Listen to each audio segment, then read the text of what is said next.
Good morning, everybody. So today I thought I'd give you a little update and walkthrough of the phone system here in the Datashed.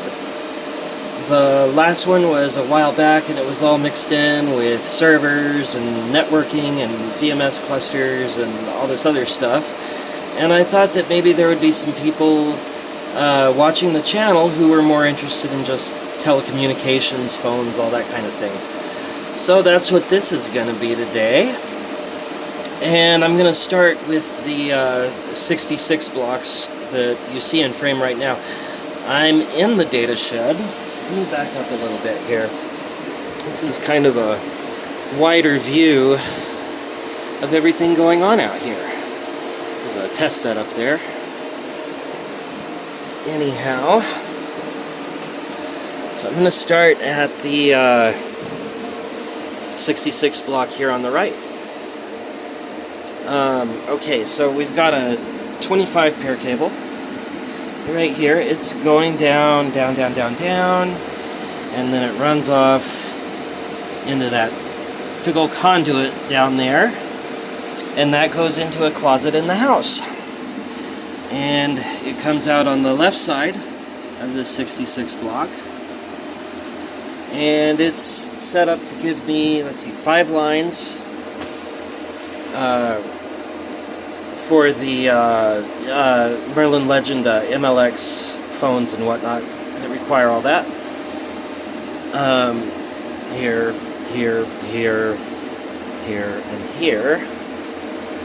Then over on the right, all these cables here are brought in, and they come over to the PBX. They're here. I think at the moment I only have 4 of them hooked up. Yeah, because this bottom one goes to this phone right here that I kind of use for almost a test set sort of thing. Let's see. So you've got 1 line, 2 lines, 3 lines, 4 lines, and this one's not terminated yet. And I just have them bridged with bridge clips going across the 66 block. And on the other side, this is where my data T1, the two ILEC lines from CenturyLink, and the line from Xfinity, Comcast, come in over here, and just some other random pairs that I can use for whatever. You see I've got some stuff cross-connected. And then, of course, we've got the big old PBX here. Well, I say big, you know. Let it never be said that I'm not suffering from crossbar envy or 3SS envy or any of that stuff. I mean, I think one of my bucket list destinations has to be that telecom museum out in Seattle. But for the space that I have, this is pretty cool. I'm going to go through all the boards. It's got a Sika E4 processor. That's just, you know, the main processor of the whole thing. Directs the show. Got a serial port coming out to over here. 2400 baud. So fast. And then that runs off to this beautiful, lovely IBM ThinkPad running WinSPM. That's how I do as much of the programming on the PBX as I can. Though there's a lot of stuff that you need regular SPM or the operator station for. Okay. So next we have the 008 MLX board. And the first line on that first board has to be the operator station. That's extension, I think 0 and 10 simultaneously, sort of. Next we have a Merlin messaging board. I have an auto attendant with day-night schedule that gives people, you know, one of those menus that we're all used to. Thank you for calling. To do this, press 1. To do that, press 2. And this board has a 4-port card in it, which means 4 people can be accessing the voicemail stuff at one time. I'd love to upgrade that to 6-port eventually, but, you know, that's for later. I have a 100D, that's a T1 board. It's not set up yet, but it's going to run off to a Dell server I've got in the server rack. Go into a T1 card.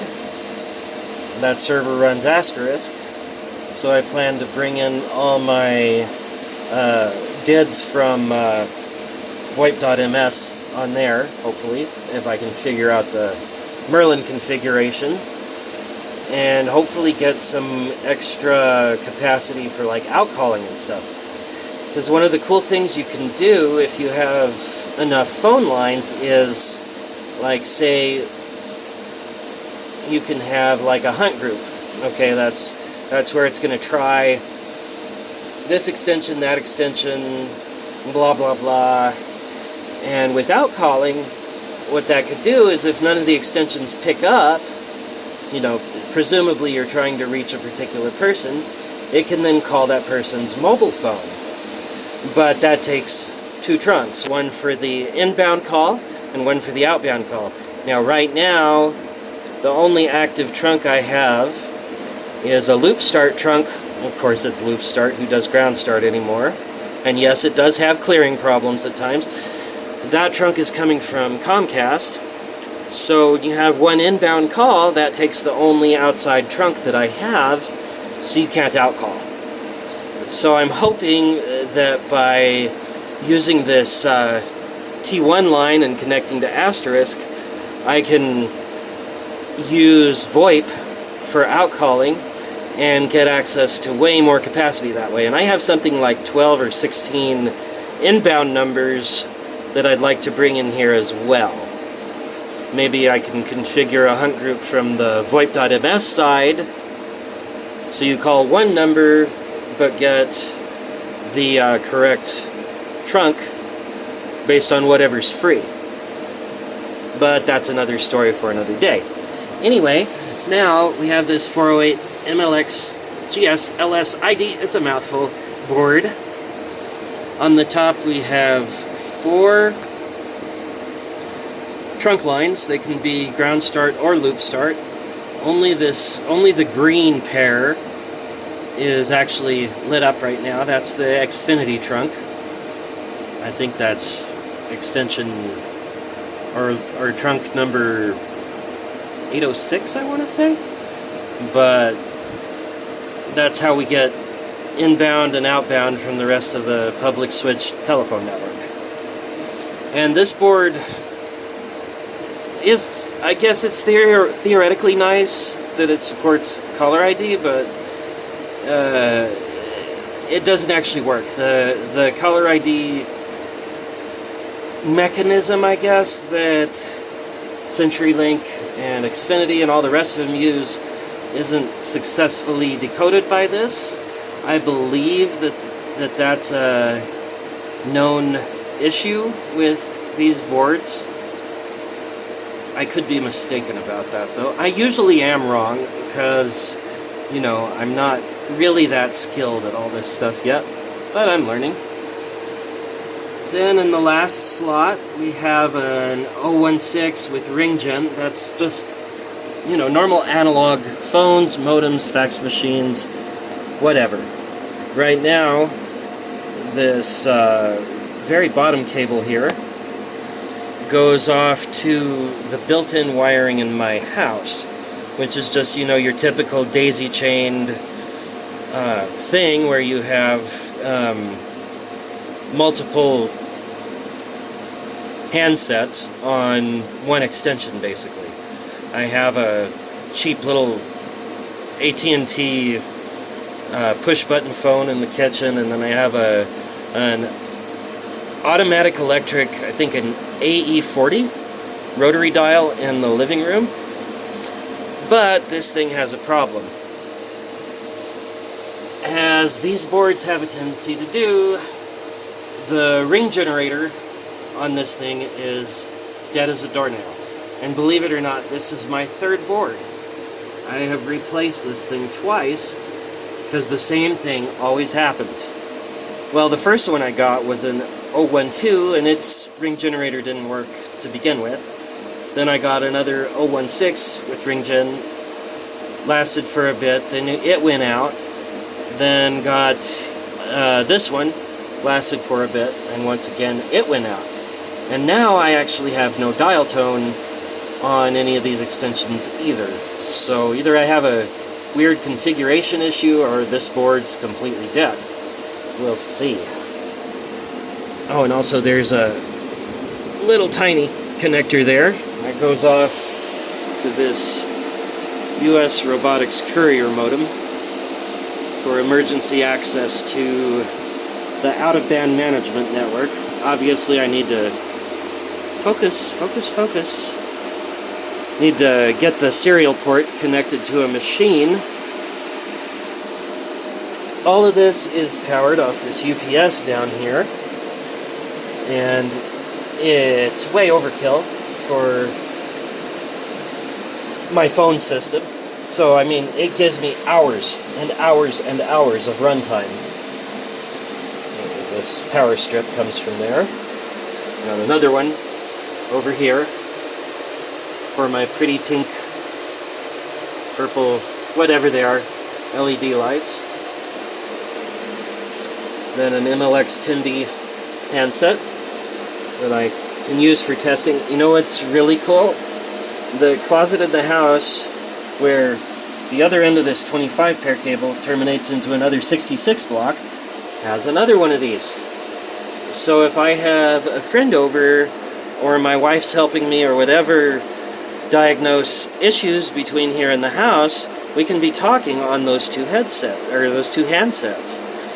Put them on speaker and have real-time communication. It's kind of cool. And I also use this, like I think I mentioned before, just to test things. Here, I'm gonna do a little ring demo here. Take this off hook. I'm gonna dial extension 40. And then that's ringing this phone here on my workbench. I don't know if you can see the display. No, it's too washed out. But it says bench, extension 40. I configured the labeling here in the PDX so that each extension has an appropriate description. Oh, and for that modem, this guy again,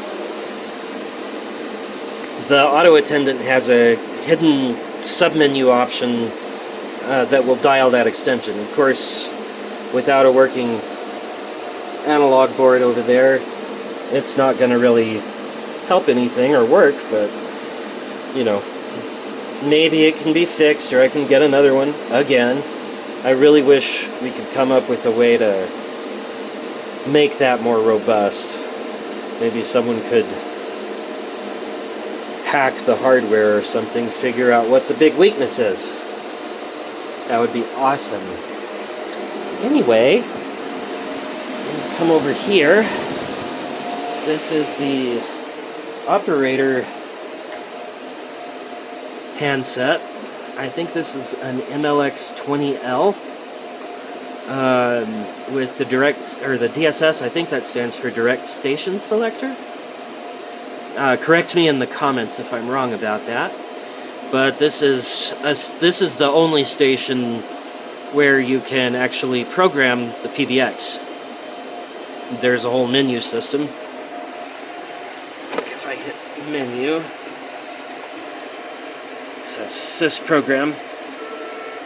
It's not going to work right now because I have WinSPM connected. It won't let you use the phone to program it and